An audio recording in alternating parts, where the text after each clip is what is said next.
Hi, welcome to Forex in 4.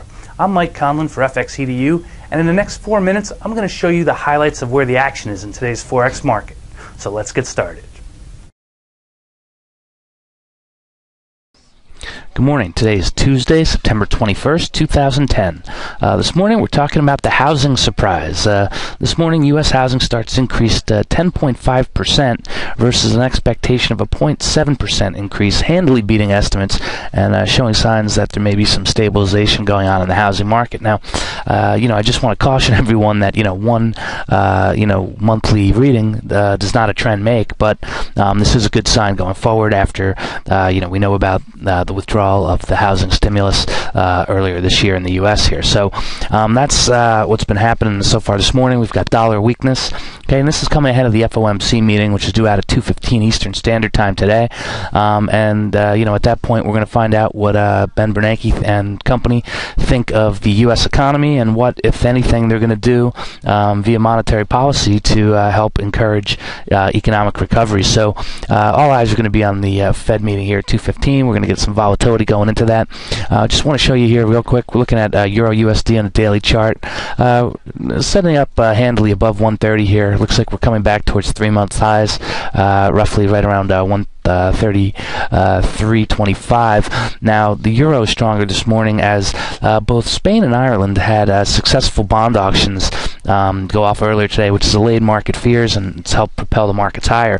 Now this is sort of becoming a familiar game, and we're seeing this a lot now. And basically, it kind of works like this: is that when some of these countries that we call them the pigs countries, but countries that have deficit problems over there are nearing their bond auctions, okay, all the rumors start to heat up that they're facing problems, that they need to access bailout facilities, all this kind of stuff, which then in turn pushes their bond yields up higher. Now the hope is that they're going to have to provide more interest at their auction, okay, thereby creating a better return for investors. But as you can see, these auctions went off without a hitch, and in fact, the Irish bond auction was 5 times oversubscribed. So people can't wait to get their hands on this. So I expect that yields are going to remain fairly stable, as the market seems to be pretty confident that they're on the right track and that they're taking the right course of action here to try and reduce their deficits. Now, speaking of deficit reductions, just want to look here at the pound real quick. Let's look at this on a 5-minute chart. It actually looks like pound went positive just after some initial weakness, but they had their monthly budget deficit came in much higher than expected. Borrowing costs were the highest that they've seen there since 1993 for the month of August, so that's not a good sign. Just want to show you also dollar versus loonie. Okay, you can see right here there was some initial dollar strength. That was loonie weakness. Now, CPI data came in Canada showing an increase of 1.7% versus an expectation of 1.9%, showing that that inflation there may be pretty muted, and it may give the Bank of Canada reason to pause interest rate hikes next time around. I'm just going to bring it back to Australia. Aussie's higher this morning, although giving back some gains. Wow, nice little long tail candle there, setting up right below 95 cents there, showing a little bit of resistance. But the RBA minutes came out from their rate policy meeting, and that they said basically that if the economy keeps expanding at the current pace or faster, they're going to have to continue raising rates. So that's a pretty good sign for Australia. And lastly, I just want to take a look here real quick. Let's look at dollar yen. We've got yen strength across the board. Okay, you can see here dollar weakness equals yen strength. Okay, this is just a 5-minute chart. We can also look at this compared to the Aussie as well. It's a little bit more range bound, not showing us quite as much.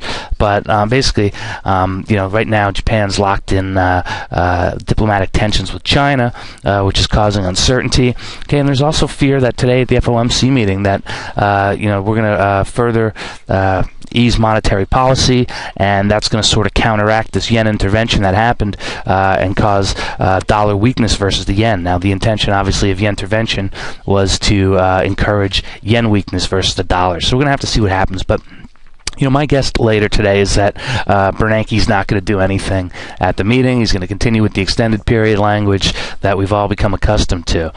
Recent data points haven't been negative enough to, really warrant a move here. But it's going to be interesting going forward to see what happens. If Japan remains committed to intervention, if China continues to balk at calls for them to allow their currency to rise, then they may need to take some action, because that could potentially pose a threat to U.S. economic recovery. But, by and large, the market's sending a pretty clear signal that the path to prosperity is through cutting deficits, and getting your fiscal house back in order. Unfortunately, here in the U.S., we seem to be about the only place around the world not willing to do that yet, and I think it has more to do with the lack of political will here in this country than anything else. I mean, let's face it, we've got unemployment that's still very high.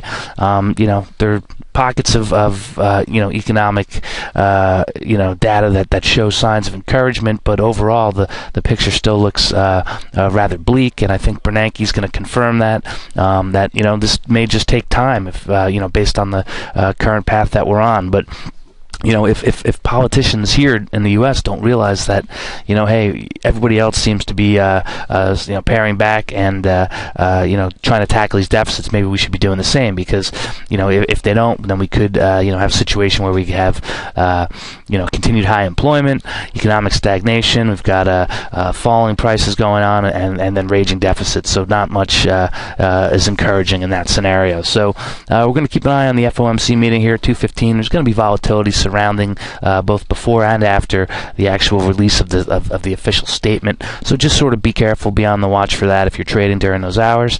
And that's what I've got for today. Good trading to all.